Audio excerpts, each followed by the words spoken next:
I'm gonna have to buy like one of those like big box fans and like put it in the door and like dump the air out of here into the hallway before class. Dearly Father, we thank you for this day. Thank you again for these students. Just ask you to just bless our work this morning, Lord. In your name I pray, Lord Jesus. Amen. So let me get straight into it. Let's talk about curves and surfaces. And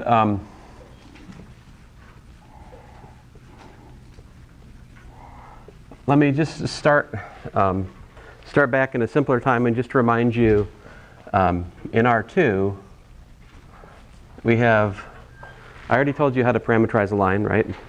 We know that, we can parametrize a line.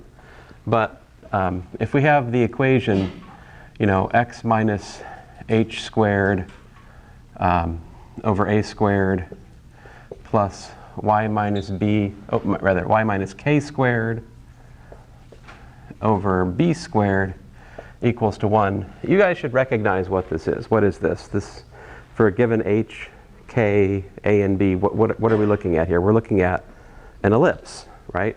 This is an ellipse with center what? H comma k, right? And if you want to, you can parametrize this according to what formulas? X equals to, say, h plus a cosine t, and y is equal to k plus b sine t. That will parametrize this ellipse. What's the significance of a and b?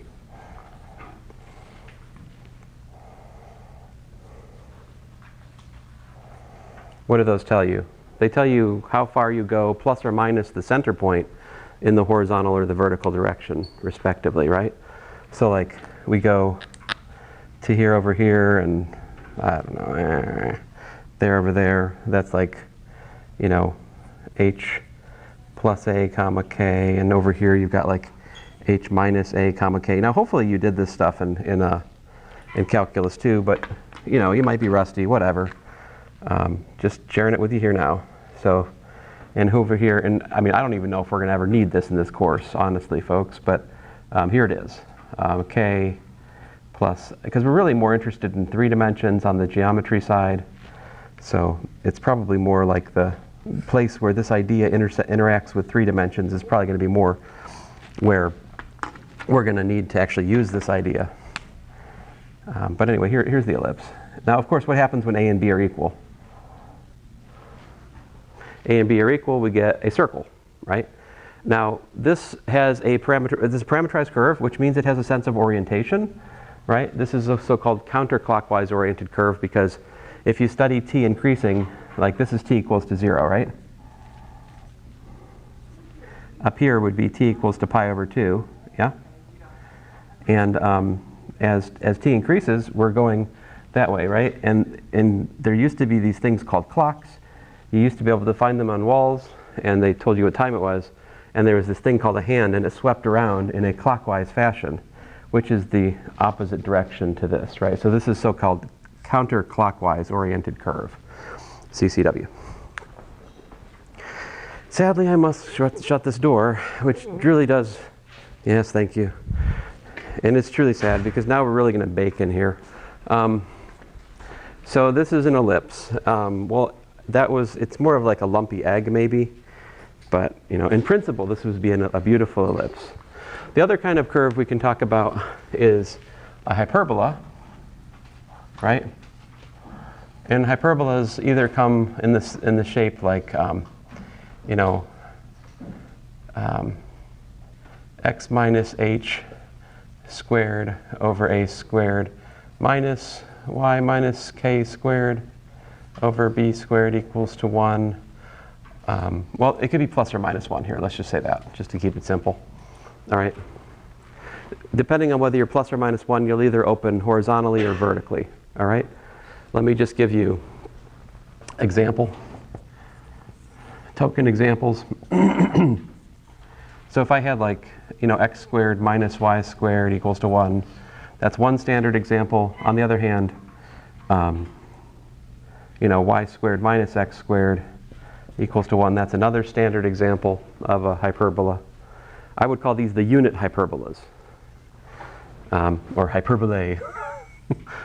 Sorry, I feel stupid even saying it. But anyway, here's x, here's y, here's x, here's y. Again, this is really should be a review of Calculus 2 for you, so I'm just trying to put it all out there. Now, what happens when x and y are huge? And when x and y are huge, that plus or minus 1 is essentially irrelevant, right? And so you can solve for the asymptotes. The asymptotes are going to give you, they're going to be solutions to basically y minus k, y minus k squared equals to b squared over a squared times x minus k squared, right? Which we could simplify and simply write as this. These are the, there's no square here, asymptotes. Asymptotes of the hyperbola. That's where the graph tends to long term, right? Now for this one, the asymptotes are just y equals x and y equals minus x. And the same for this. They share the same asymptotes. Which one opens vertically? Which one opens horizontally? Do you guys know?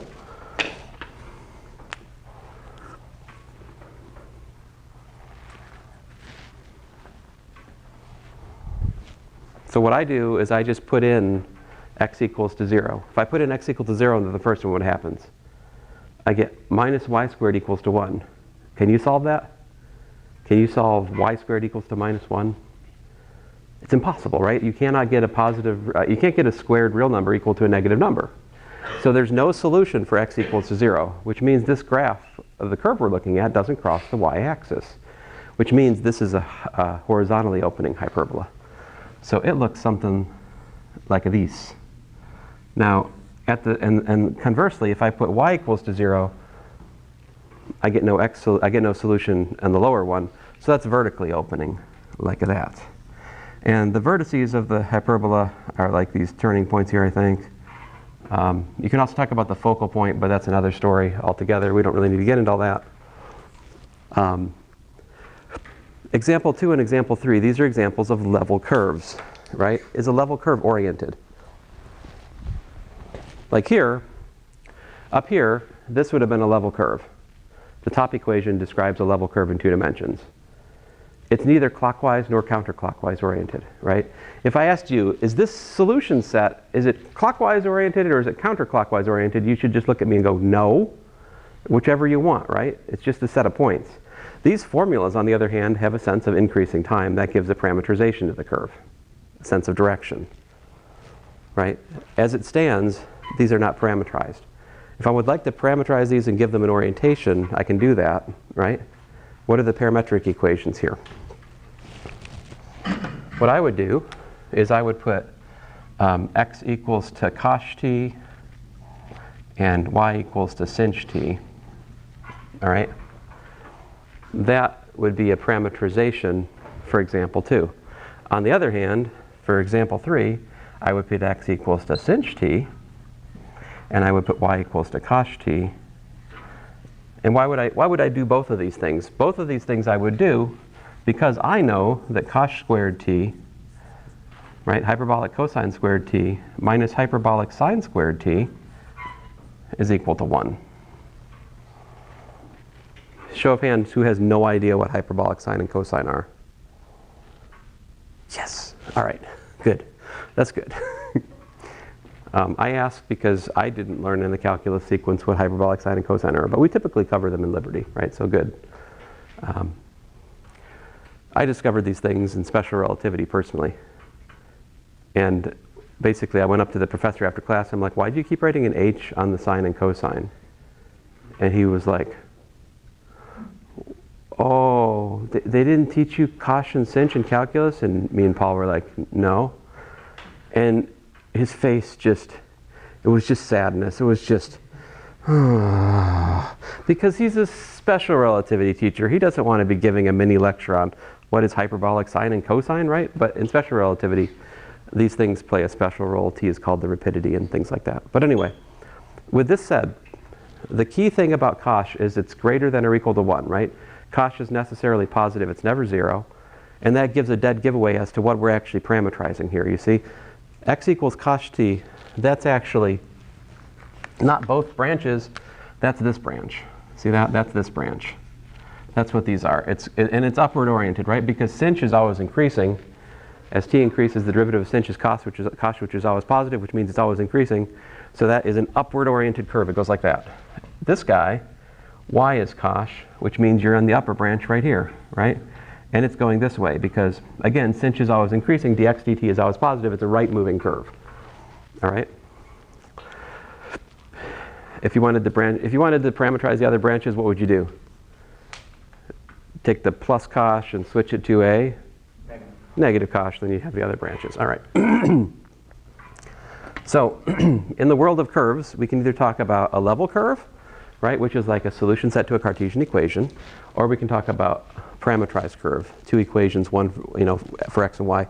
And as we'll be talking the rest of this week, we can group these into what's called a path, right? We can look at them collectively as r of t is like cos comma sinh. That gives us a space curve.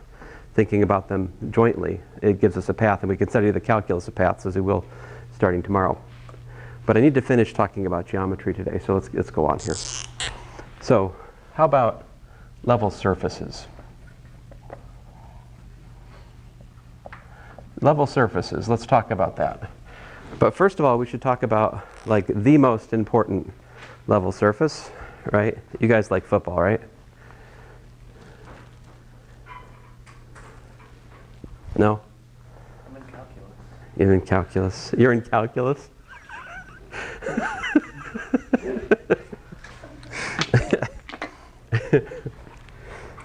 You like basketball. Let's see here. So how about this? If I am in 3 dimensions, right?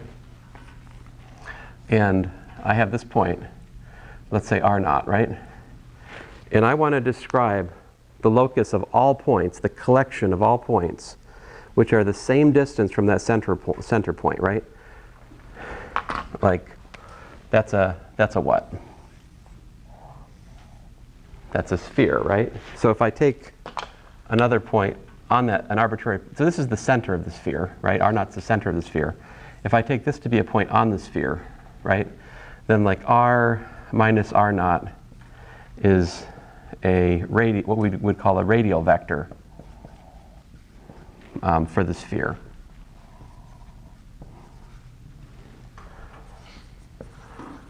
With base point what?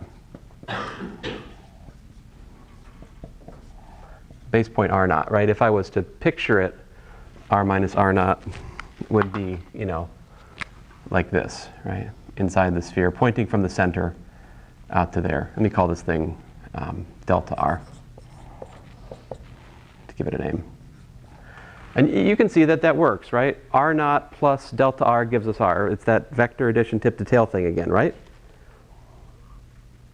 How do we define a sphere geometrically? What's the basic idea? It's the collection of all points the same distance from the center point, right?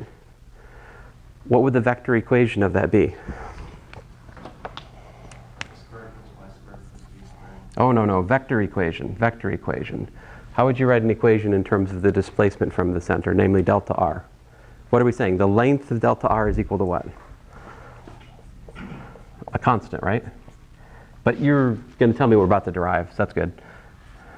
Not wrong. So if r is the radius, that's the equation, right? It's the collection of all points that the distance from the displacement from the central point of the sphere to a point on the surface is held constant. That constant is the radius of the sphere. And how do you, how should we look at that? Length of a vector equal to a constant. We should use the dot product, right? So if we calculate the dot product, delta r dot delta r, then we'll get right to what Sam was telling me a second ago. Namely that's x minus x naught, right? Goodness gracious, it's hot in here. I'm sorry, guys. Ay, ay, ay.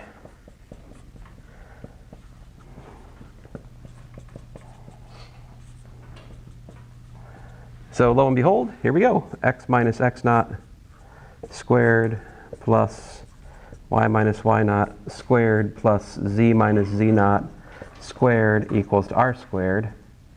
That is the equation of a sphere of radius r centered at x naught, y naught, z naught, right? let me show you an example of this that's got a little bit more texture. Example 4, suppose you had x squared. That was supposed to be an x squared. Something bad happened on the way to me writing it. X squared plus 4x plus y squared minus 2y plus z squared equals to 0.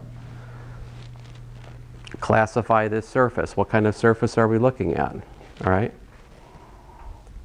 So what should we do here?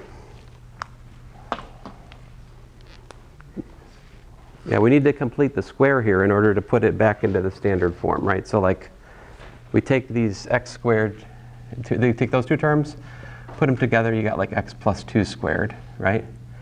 And then take these two guys. Sorry, trying to color code. So these two guys here, and that would give you like y minus 1 squared, right?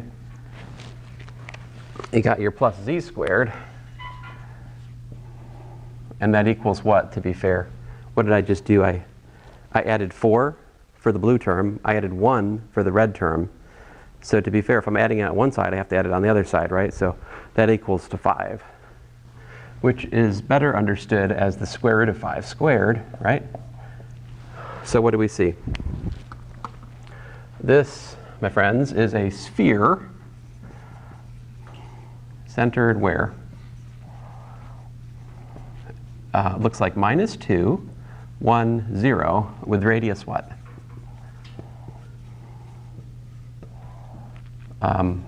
What'd you say? Square root of 5. Square root of 5. Right, very good. My 5 is not degenerated into an s at this point, so we're okay, right? Any questions so far? So, all right. The interesting thing, though, is that in 3 dimensions, there's a whole new world of surfaces we haven't yet come to know about, right? Like I showed you guys about a plane, right? What was the equation for a plane the other day we learned? AX plus BY plus CZ equals B. So this was a plane, right? That was, I keep adding letters, it's not good. It's a plane. This has what? Normal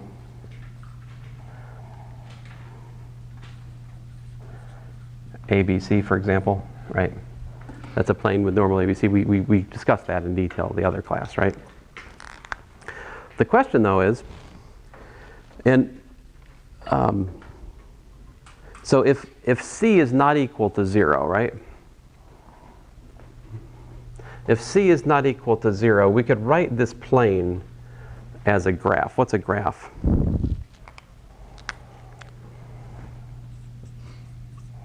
You can solve Z is equal to D minus AX minus BY over C, right?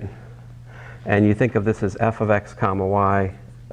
So this is the graph of f of x, y. So if we can solve for Z as some function of x and y, then it's called a graph, right? Is everything a graph?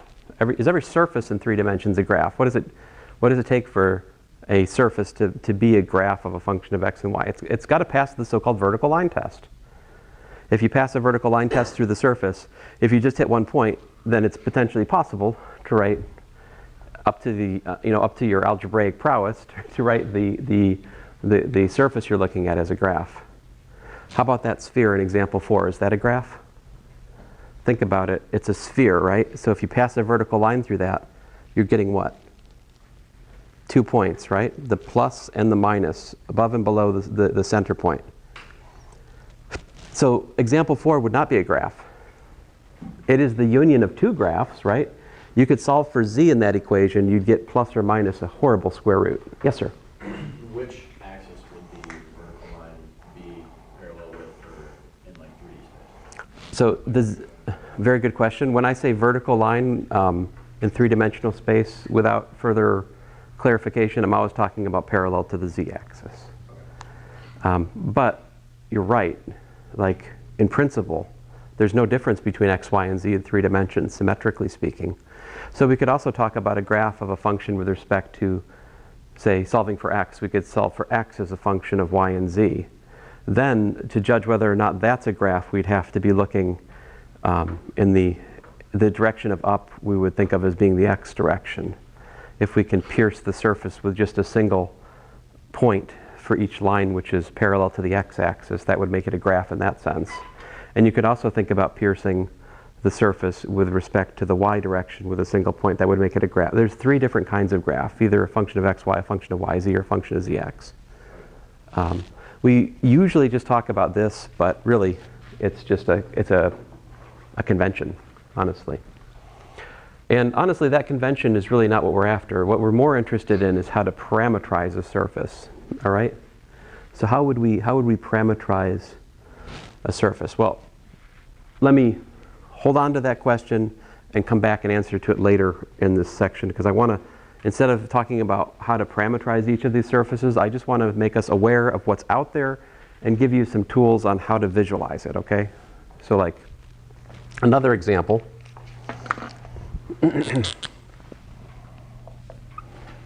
How about this? What if we had z equals to x squared plus y squared? This is a nice example. So this is a graph, right? It's a graph of the function x squared plus y squared. What does this look like in 3 dimensions? So can you tell me some things about this formula? If you have the sum of 2 real positive quantities, what's the smallest this can possibly be, just by like analysis? Think about that.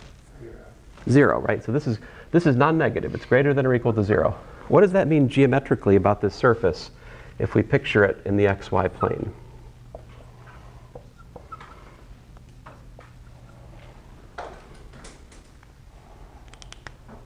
Think about it. It means it's above the xy plane, right? So it has to be like above the xy plane, whatever this thing is. Then you can do other things, like, okay, what is this? If we put z equals to 1, what happens? So that, I think your book calls it, Stuart calls it the trace. I usually call it the intersection. Trace for z equals to 1. If we put 1 equals to x squared plus y squared, well, you guys know what that is, right? That is a circle, but where is that circle? It's z equals 1. So we're looking at a circle in the z equals 1 plane, and that circle is part of the surface, right? How about, what if I look at the trace for like z equals to 4?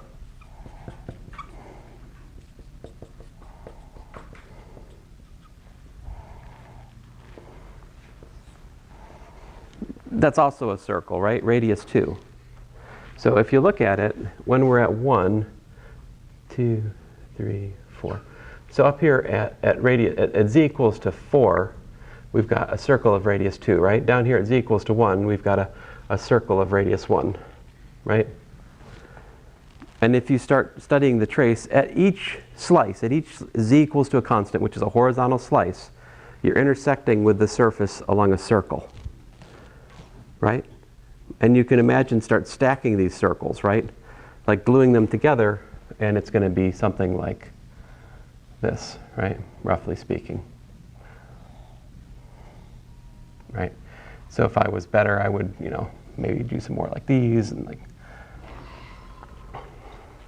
I can also see, what is this, what is it, it's like, how about the xy, rather the zx plane? Zx plane, this is where y equals to 0, right? How about the surface along the intersection of the zx plane? What happens there? And how about the zy plane? What happens there? Parabola. I heard a parabola. What's the specific equation of it? Z equals to what? X squared, right?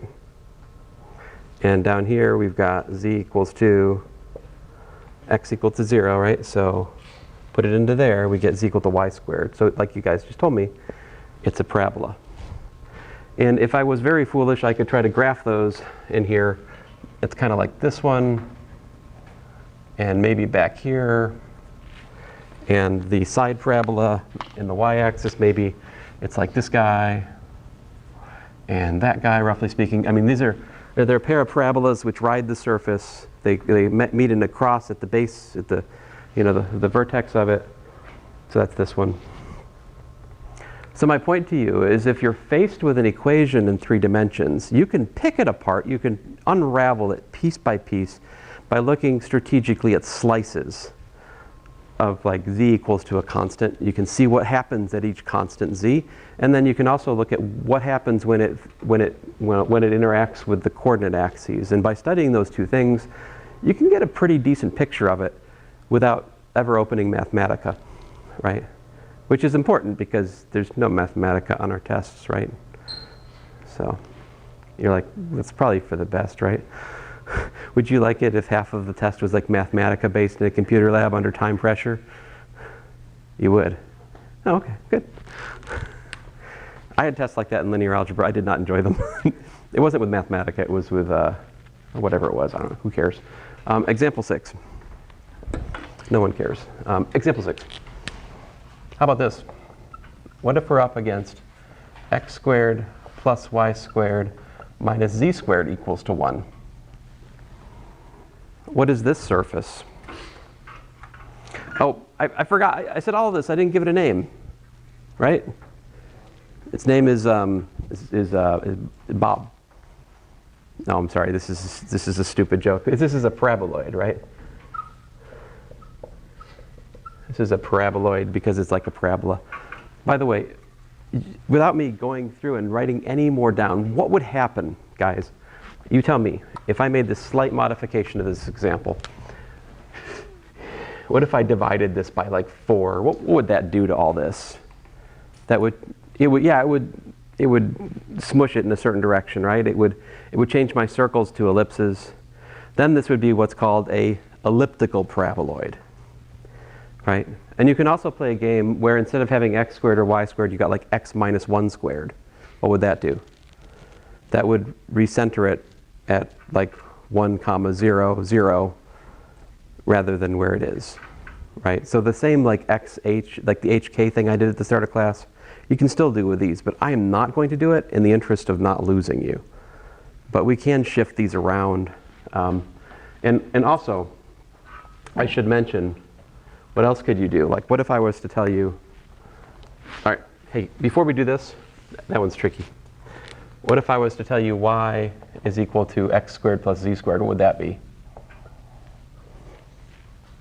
Without any future work, without any further work, can you tell me what that would look like? It'd just be a parabola that goes out into the y-axis, positive axis. Exactly. So by the same, everything we just did, switching the roles of x, y, and z, it would look like this, right?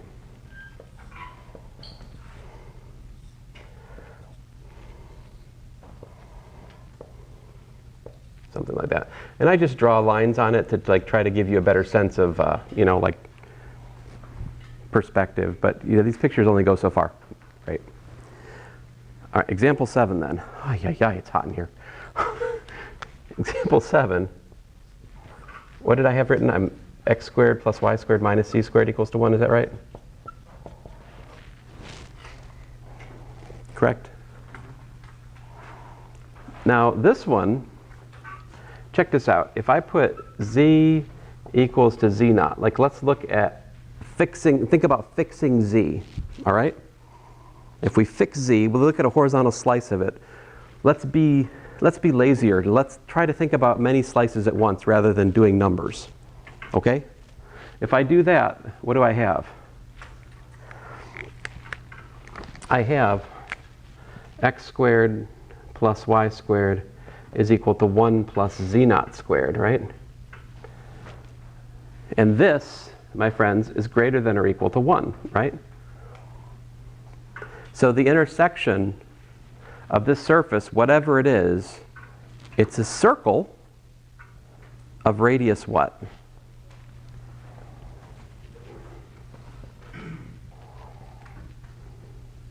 Well, square root of 1 plus z naught squared, right? On z equals z naught plane, right? So what happens as z increases? That gets what? Bigger and bigger and bigger and bigger, right? And as z decreases negatively, it gets symmetrically bigger and bigger and bigger and bigger. If z is really, really big, essentially that's just the absolute value of z naught, because the 1 is irrelevant. So it kind of increases linearly if we go far out in either way. But it's got some kind of curviness around z equal to 0.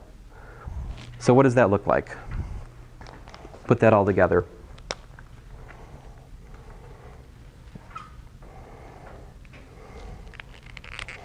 So I'm saying we've got like the unit circle here in the xy plane, right? And then we're getting bigger and bigger and symmetrically bigger and bigger. So it's, see, I've done poorly, but it's something like this. Oh well, I fail. So sometimes you got to know when drawing the circles first is a dumb idea. You got to have in your mind's eye what you're looking at. And what we're looking at here is called a hyperboloid of one sheet.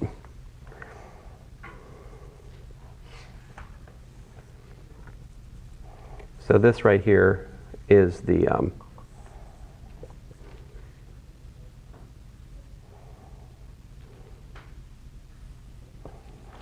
graph, roughly speaking. It's like a cooling tower from a nuclear plant. It's this shape. It's called a hyperboloid of one sheet.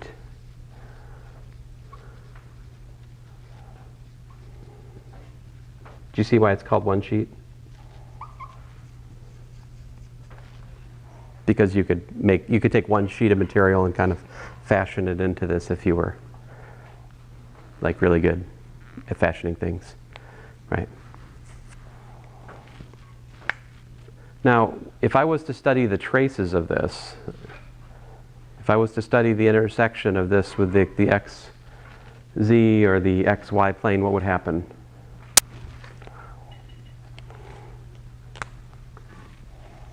If we study like x equals to 0, what happens? If we study y equals to 0, what happens? X equals to 0 gives me y squared minus z squared equals to 1. Y equals to 0 gives me x squared minus z squared equals to 1, right? These guys are hyperbolas, right? These are hyperbolas, or hyperbolae, in the coordinate planes respectively. And that's part of why we're calling this a hyperboloid of one sheet. And it's the same kind of a hyperbola both times, right? Like the role that z plays is the same for both of the coordinate planes, the same kind of equation. Z appears symmetrically in this story. Anyway, that's a hyperboloid of one sheet. What should we look at next?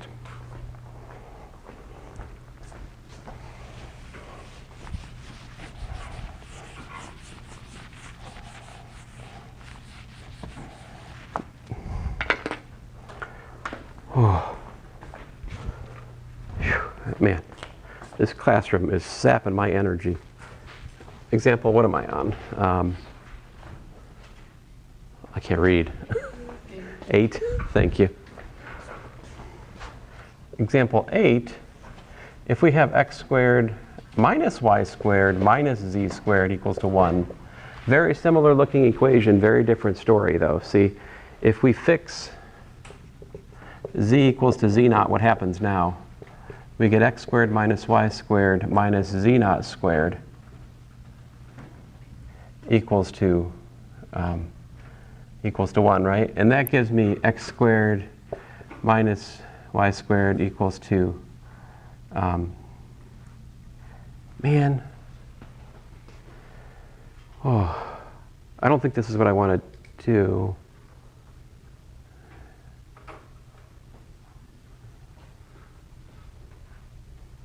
Oh, at this point, let me phone a friend. So, sorry, I don't, I have to think through these. Actually, let's look at my notes. So what I'd like you to do, right guys, is, some things you should more or less have memorized. Like you should know a paraboloid when you come up against it, right? Like this should not be mysterious. You shouldn't have to like go through this every time. You should just like look at it and go, oh, that's a paraboloid, right? And there's some other standard examples that as we keep working you should like get used to, like a sphere. Obviously you should know what a sphere is, right? But the specific formulas for, but you know, like the hyperboloids of 1 or 2 sheets, they're going to take a little bit more getting used to. It's not super complicated. I've just forgotten the formula. My bad. Okay, so what is a parametrization of these surfaces? Oh, I'm sorry. Let me do something easier. Example 8. How about this? X squared plus y squared equals to 1. What's this? In 3 dimensions. Is this cylinder? Yeah, this is a cylinder, right? Because it's always like it's a circle for independent of z, right? So like the picture is very silly. It's just this.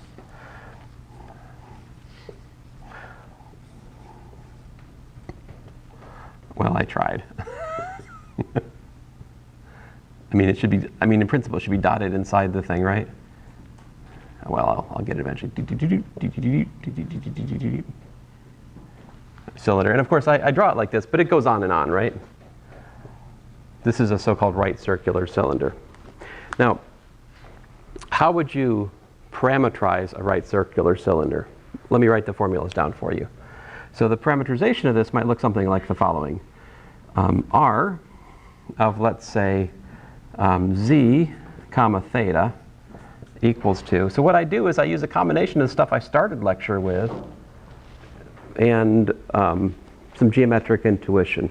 So if you think about a point on the cylinder, right, we can specify that point essentially by telling you the angle that xy is at in the sense of polar coordinates and also z, right? So the formula I would write down is simply cosine theta, sine theta, z. And this is a good parametrization of the cylinder. All right? Would you like to see a bad parametrization of the cylinder? Here's a bad parametrization of the cylinder. How about instead of that, we use, oh, I don't know, x and z. Then we could do this. Well, x is x, right? What's y? The square root, right? Of 1 minus x squared z. Here's a different parametrization of not the whole cylinder, mind you. This is just parametrizing half of the cylinder, the part with y positive. All right? You need two. If you choose this path and don't choose this path, parametrizing the cylinder would require 2 formulas, one for the left and one for the, one for the upper, one for y positive, one for y negative. They'd meet at the middle. So for any of these surfaces I've shown you so far, the question is how can you parametrize them? And the answer is very much related to what I started class with. So in the notes, I have a definition of parametrized surfaces in n dimension. Do you need to know this definition? You do not. Do you need to memorize it? Certainly not. Would I like you to just like read over it and think about it for 3 seconds? Sure, that would be wonderful. That's pretty much what I want from you from chapter 1, is just to like loosely read the chapter, be aware of what's there, know about the resources that are there for your homework, right? Because there's like a dozen examples that are like your homework in terms of like interacting with how to find the equation of a plane and a line and how to use them to find other planes and lines and things, right? So just to show you these examples, this is, of course, a picture of a portion of the sphere. So if I use x equals to that, y equals to that, z equals to that, well, that will parametrize a portion of the sphere. And here I let the u variable range from 0 to 3 pi and the v range from 0 to pi over 2. The place where these formulas are coming from really is the concept of spherical coordinates, right? Now we haven't yet introduced spherical coordinates in here, have we? So we should talk about that. And that's in the notes next. Let me look at the notes for that with you guys. Oops. Yowzers. My bad.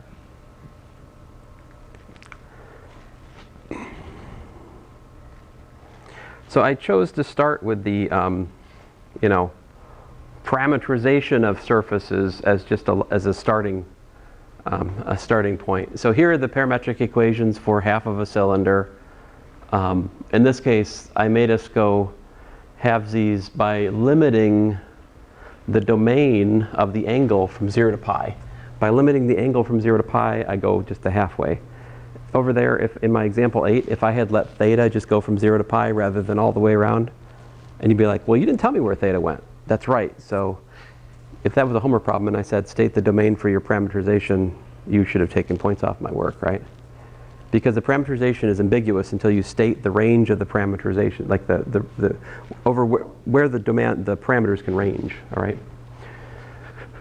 So there's the parametrization of a half a cylinder.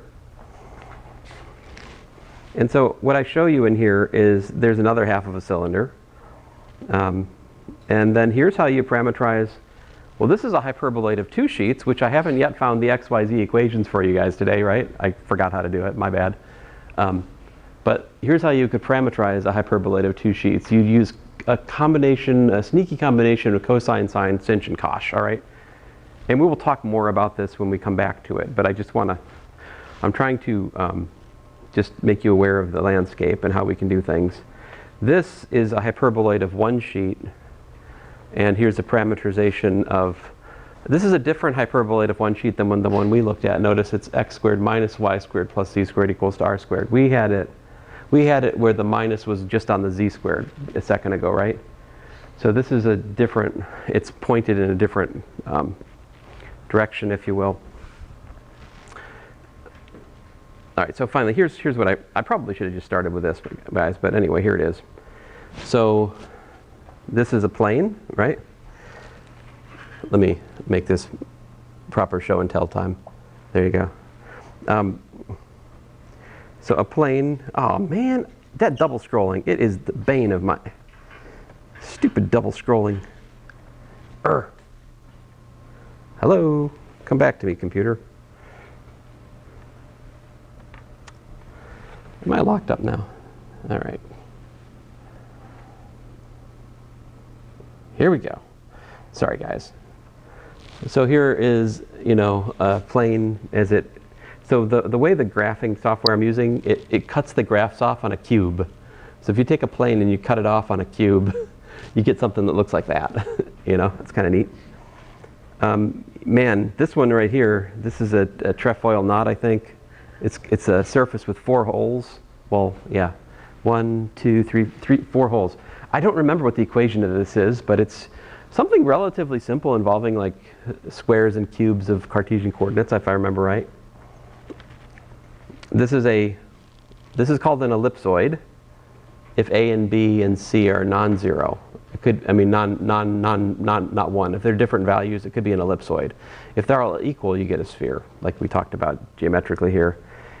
These are, if we fix an equation, all right, if we fix a function of x, y, and z, in this case, x squared plus y squared minus z squared, this is a function, right, of 3 variables. And if we set that equal to a constant, and we vary that constant, what we're doing is we're looking at what are called different level surfaces of the function. And for something like this, depending on which level you're at, you'll either get a hyperboloid of 1 sheet, 2 sheet, or what we call a cone. What ordinary folks call a double cone, right? So you can kind of see it. The double cone serves as the asymptotic envelope for all these surfaces. But for a certain k, you get 2 sheets. As you can see, as k is getting closer to 0, you're getting closer and closer to the cone. K equal to 0 is actually the wire grid cone here. And then when k is positive, you're hyperbolate at 1 sheet. They're all connected to the same x squared plus y squared minus z squared. See, so my mistake in my example today is instead of changing the formula, I should have changed 1 to minus 1. If I'd changed 1 to minus 1, then we would have gotten a hyperbolate of 2 sheets. Simple as that, all right? So my bad.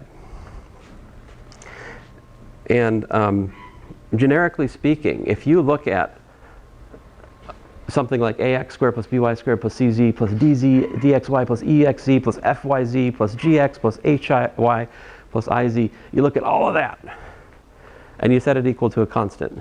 What you're going to get is called a quadratic surface. The quadratic surfaces that you'll find are ellipsoids, hyperboloids, paraboloids, planes. That's pretty much it. It's the things I've showed you. All right.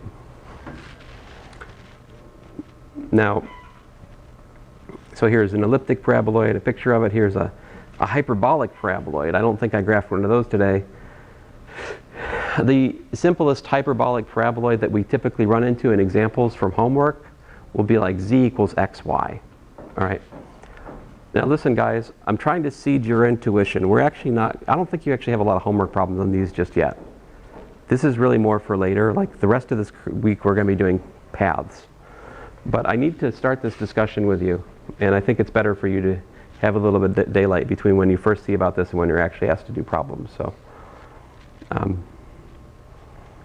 let's see here. If I have anything else. All of these things you can take apart by traces. And then finally, at long last, let's talk about other coordinate systems. Cylindrical coordinate systems, golly, there's not really much to say here. You guys got polar coordinates, right? X equals to r cosine theta, y equals to r sine theta, right? Add z. Voila, cylindrical coordinates. That's it, that's cylindrical coordinates. It's just polar coordinates with z tacked on. So you already know that, essentially. Here's a picture. If I have a point x, y, z, I want to find out the cylindrical coordinates. I take the point, I project it to the xy plane, and then I do the usual standard angle, radius, song and dance. R is not the distance from the origin, it's the distance from the origin to the projection of the point into the xy plane. All right? And it has its place, you know, like, for example, the paraboloid we looked at today, the equation of the paraboloid in cylindrical coordinates is just z equals r squared, which is pretty cool, you know? You can do things like these. Here's something new, and we'll talk more about this later, but just to introduce the concept, I can talk about r hat, theta hat, and z hat. R hat is a unit vector in the direction of increasing r. Theta hat is a unit vector in the direction of increasing theta. Z hat, you already know, same z hat. But they're changing direction. See, theta hat points this way down here, but it points that way over there because that's how theta is increasing as it sweeps around the z-axis. Theta hat has a change in direction. Z hat, r hat rather, points radially out from the z-axis. Okay, that's what r hat is. And they are a right-handed triple. And again, we'll talk more about this later. I'm just throwing it out here today. Spherical coordinates are defined as such. The picture really is what defines them, if you like. Rho is the distance from the origin, like that. And so if we draw this vertical triangle here, like so, that is the hypotenuse. This is the opposite side. The angle phi by geometry is also up there. So this makes this rho sine phi. That's the radius. Basically, r is equal to rho sine phi in terms of the polar coordinates. Then going back to the polar coordinates, this is r cosine theta, this is r sine theta. And those are your spherical coordinate formulas. You can also talk about cones and half planes. You can use spherical coordinates to do parametrizations. Again, we'll come back to this stuff when we need it more. If I've asked you some homework or problems about it, you know, if you have questions about those homework problems, just ask me. The unit vectors in the direction of increasing rho hat, phi hat, theta hat look like this. Rho hat points radially out from the origin, like a hedgehog. I don't know what that is, but there's one dead on Wards Road yesterday. Or was that 24? I forget. But anyway, on the other hand, theta hat's the same theta hat we talked about a second ago. Phi hat sweeps in the direction of the phi angle, which we'll talk more about some other day. Anyway, please read chapter 1. I'm pretty much all I've got to say about it I've said for now. And we'll go on to chapter 2 tomorrow. Thanks, guys.